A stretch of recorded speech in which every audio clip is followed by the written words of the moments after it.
So today's video will be a bit fumbly if I'm being honest. Not because of the build, I will never compromise on that, but some of the benchmarks are new and I haven't had time to progress to a part in the game where I think it's appropriate to take measurements, so please excuse all the intro scenes.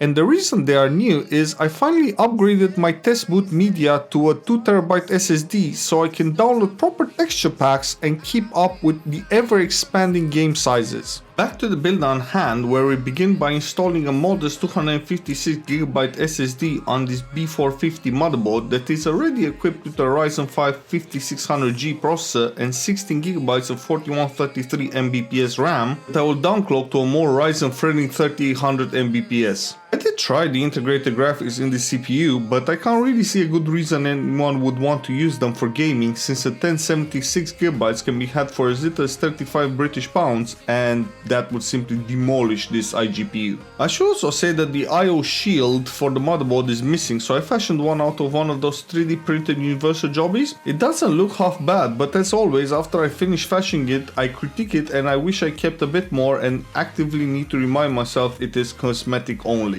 The case I will be using today is a first player branded one that is a lot more expensive than I thought it would be at 48 Great British Pounds. It looks decent enough, and more importantly it does have plenty of airflow, but, and this is a really big but, it comes with 4 fixed RGB fans pre-installed that were all wired up to 12 volts Molex, meaning that they always ran at full bore, making them simply unusable. In situations like this, it does come in handy to be a hoarder like me, because what I did is I left the Molex on to power the RGB and I soldered a separate 3-pin connection to every fan so I can make them DC controllable, with all of those extra plugs coming from dead fans. And it worked a treat. These fans are now actually, well, they're still not good, but they did go from completely unusable to adequate. Would I ever recommend this case with its fans to buy brand new? No, not at all. There are far better options with the same sort of money, with proper ARGB DC fans readily available.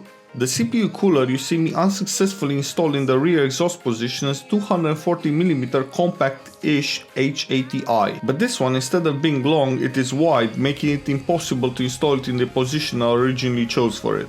Thankfully, there are plenty of spaces in the front of the case, it just means it will look a bit less neat. And while I'm reversing that cooler, I guess I should tell you a bit about why I opted for this exact configuration, because it does make sense when I tell you that the GPU lurking in the top right hand corner of the frame is a RTX 2070 8GB. What I wanted to make here is a Ryzen 5 Zen 3 based system with a RTX 2070 that can really play games, not sound like a tractor, and be easy on the eyes for as little money as possible. Hence me spending the better part of an hour soldering 3-pin plugs to FRGB fans. Now that everything is almost in place, the only criticism I have is that the pump will again be upside down. I don't necessarily like it this way, but I feel a lot better knowing there is no undue stress on the water cooler hoses. Speaking from prior experience, if you constrain them too much and they also get hot, it is not unheard of to run into trouble. Not that I am expecting this 5600G to get the water anywhere near that hot, but better safe than sorry.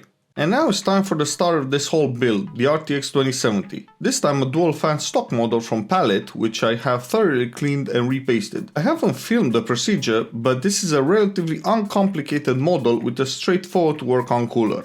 And now for the suspenseful moment. Does it turn on?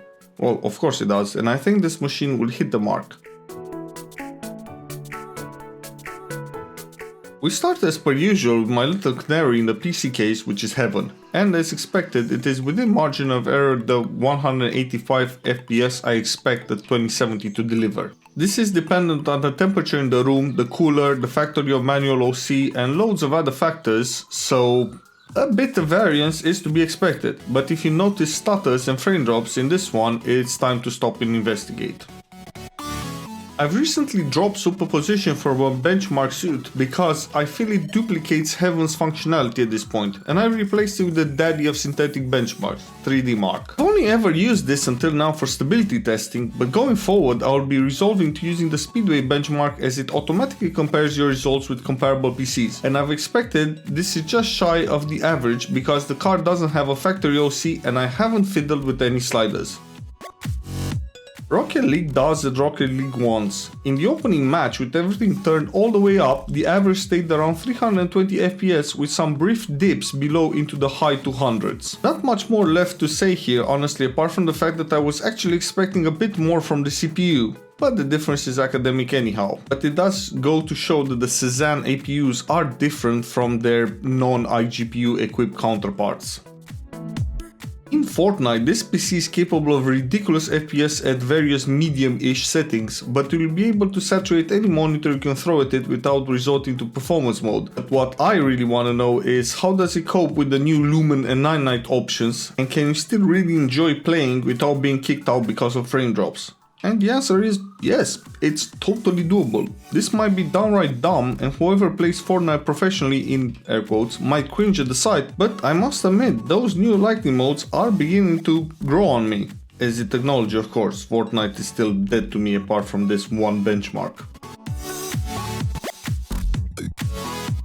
Ryzen 0 Dawn is a tad bit disappointing. The performance is still great and 101 FPS on average, but the CPU being the limiting factor kind of irked me a bit. Can't really get my head around it. It's easy to sell it as an artificial 1080p limitation and recommend to go 1440p or disable DLSS, but overall, again, I was expecting a bit better from this processor. I assumed, like many of you out there, that the 5600G is probably just a 5600 with an iGPU attached, but it's not. The L3 cache has also been sliced, explaining the performance losses in titles where it really should do better. Shadow of the Tomb Raider next, and the GPU here is back in the driving seat, giving it all and going straight to 100%.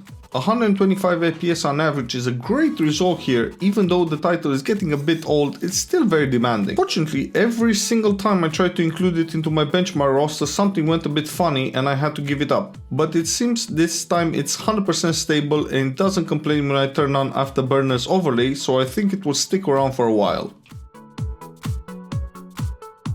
GPU was essentially honed on control, or the other way around. It shows that it is fully utilized and then some. Here I would argue a mild overclock is in order, as it will push it over the 80 FPS on average from the current 74. If you have not yet played this title, I wholeheartedly recommend it, as it is one of the most visually striking games out there. You can see that the devs have really put a great deal of effort on how to best utilize RTX.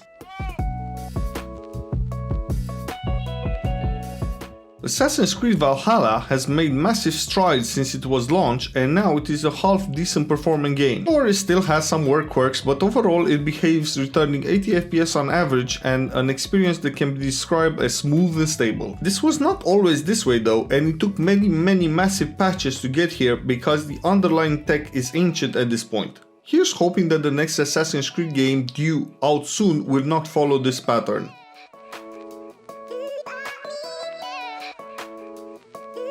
I ran the Farcry 6 benchmark a couple of times with and without RT features enabled, and thankfully the impact isn't huge, going from 82 FPS down to 70, so it's fully playable no matter what you choose. My issue is that it's nigh impossible to distinguish when they are on or off because the differences are so subtle. Regardless, this is still a very good looking game that runs very nicely at Ultra. The usual caveat still applies that it utilizes the CPU threads ridiculously inefficiently and it could do a lot better, but on this class of machine I will take stutter free. I was fully prepared to run Cyberpunk with ray tracing set to low, but considering that 2070 is rocking first gen RT cores, but no, at RT medium with ultra everything else, it returned a very enjoyable 50 FPS. You do sacrifice RT reflections even in this preset, and for frames lower you can get that back, but while out and about as well as in firefights, the frame time is stable enough that most people will want to make that trade. Or you can forgo RT and go to over 100 FPS. Choice is yours, I guess.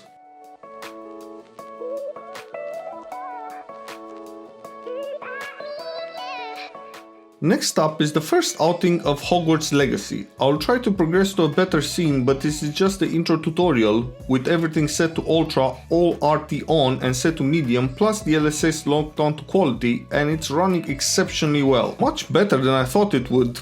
hovering around 55 FPS on average, but with great frame time consistency. Turning off RT does improve things and pushes the average to 80, but I'll still keep it up because it looks to be really well integrated into the experience. Overall, a first grade benchmark for this one. In the future I'll refine the run location once I find a decent spot, but for this video I simply have a shiny new toy and I wanted to include it.